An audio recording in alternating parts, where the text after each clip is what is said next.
दोस्तों, राज कुंद्रा को अरेस्ट करने के बाद उनकी बैंक डिटेल्स और उनकी कितनी इनकम थी, ये सारी बातें सामने आईं और अब सामने आ चुका है राज कुंद्रा का पुलिस को दिया हुआ स्टेटमेंट। आपको बता दें कि इस स्टेटमेंट में राज कुंद्रा ने बहुत सारी बातें कबूली हैं और शिल्पा शेट्टी का इस पूरे धंधे में क्या रोल था, इस बात का भी पुलिस के सामने खुलासा किया है।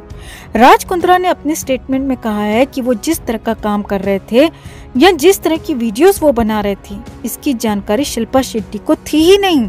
शिल्पा शेट्टी को ये जरूर पता था कि राज कुंद्रा एक प्रोडक्शन हाउस के तहत कुछ प्रोजेक्ट्स पर काम कर रहे हैं और जहां तक उनका मानना है कि शिल्पा को ये लगता था कि राज की कंपनी जो है वो कुछ OTT प्लेटफॉर्म्स के लिए वेब सीरीज और शॉर्ट फिल्मों का प्रोडक्शन कर रही है।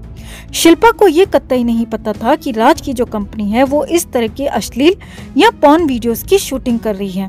तो कुल मिलाकर एक अच्छे पति के तौर पर राज कुंद्रा ने अपनी वाइफ शिल्पा को इस पूरे मामले से बचा लिया है। आपको बता दें कि ऑलरेडी सवाल उठ रहे हैं शिल्पा शेट्टी के इन्वॉल्वमेंट पर, क्योंकि जाहिर सी बात है दोस्तों, हस्बैंड वाइफ हैं, रात दिन साथ गुजारते हैं। ऐसे में वाइफ क्या कर रही है या हस्बैंड क्या कर रहा है, इतनी जानकारी तो होती ही है। तो लोगों के लिए ये मानना बहुत मुश्किल हो रहा है कि शिल्पा शेट्टी को अपने पति के काले धंधे के बारे में कुछ मालूम ही नहीं था।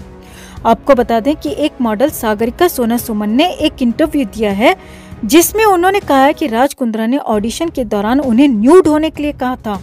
और तो और सागरिका ने ये भी कहा है कि मैं मान ही नहीं सकती कि शिल्पा शेट्टी को ये बात पता ही नहीं कि उनका पतिदेव क्या काम कर रहा है। सागरिका ने अपने इंटरव्यू में शिल्पा शेट्टी के अरेस्टिंग की भी डिमांड की। वैसे मुंबई पुलिस ने कल प्रेस कॉन्फ्रेंस भी की थी और उसमें इस बात को कंफर्म किया था कि शिल्पा शेट्टी का कोई भी डायरेक्ट इन्वॉल्वमेंट अभी तक सामने नहीं आया है। आपको बता दें कि शिल्पा शेट्टी और राज कुंद्रा की कई सारी कंपनीज हैं और कई सारी कंपनीज में ये दोनों पार्टनर्स भी हैं।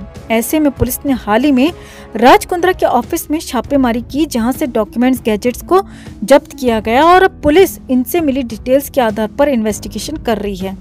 तो कुछ इस तरीके से राज कुंद्रा ने इस बात को तो कबूला कि उनके प्रोडक्शन हाउस के तहत गंदे वीडियोस बन रहे थे, लेकिन ये भी कहा कि शिल्पा को इस पूरे मामले की जानकारी नहीं थी।